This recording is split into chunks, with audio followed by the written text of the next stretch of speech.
ഞാൻ അടുത്ത വീഡിയോ ഇപ്പുറത്ത് ഞാൻ വേണേ ഒരു വ്ളോഗർ വീഡിയോ എടുക്കണോ കൂടി എടുക്കണോ? പിന്നെ നിങ്ങൾ എനിക്ക് ആ സ്റ്റാർ ഫിഷ് കാണിച്ചു തരും. ദിനേശ്, ഞാൻ ആദർശ്, ഞാൻ അങ്ങോട്ട് ഞാൻ വീഡിയോ എടുത്തിട്ടുണ്ട്, പേടിക്കണ്ട, കഴിഞ്ഞു. അല്ല ഞാൻ കണ്ടു. അങ്ങനെയല്ല കാണിക്കുന്ന വീഡിയോ. അയ്യോ, ഒരു സ്റ്റാർ ഫിഷ്, ഒരു സ്റ്റാർ ഫിഷ്.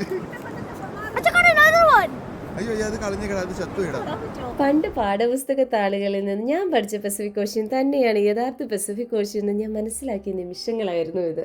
ഇത്തവണത്തെ ഐലൻഡ് ട്രിപ്പ് കുറേയേറെ സ്പെഷ്യലായിരുന്നു കേട്ടോ. ടൊഫീനോ ബീച്ചിൽ ദീപു ഒരു സംഭവം കാണിച്ചു തരാമെന്ന് പറഞ്ഞാണ് ഞങ്ങളെ വിളിച്ചത്. നോക്കിയപ്പോൾ അക്വേറിയംസിൽ മാത്രം നമ്മൾ കണ്ടിരിക്കുന്ന ചില ഐറ്റംസ്, അതായത് പാറക്കെട്ടുകൾക്കിടയിൽ ചില്ല് ചെയ്ത് നീങ്ങണം. Starfish, jellyfish, sea anemones, ഇതൊക്കെ പൂക്കളിട്ട പോലെ. ഈ കാണുന്ന കറുത്ത ഷെൽസ് മസിൽസ് ആണ് കേട്ടോ, നമ്മുടെ സ്വന്തം കല്ലുമ്മക്കായ. ആണ്ടിൽ സംക്രാന്തിക്ക് മാത്രം കടൽ കാണുന്ന ഞാൻ ഇതൊക്കെ കണ്ട് അത്ഭുത പരതന്ത്രയായി നിൽക്കുമ്പോഴാണ് ഇന്ന് രാത്രി ഹോട്ടലിൽ സ്റ്റേ ആയതുകൊണ്ട് ഇതിനെ കൊണ്ടുപോയി പൊരിച്ച് തിന്നാൻ പറ്റില്ലെന്നും പറഞ്ഞ് പാവം രശ്മി ബാക്ക്ഗ്രൗണ്ടിൽ കരയായിരുന്നു.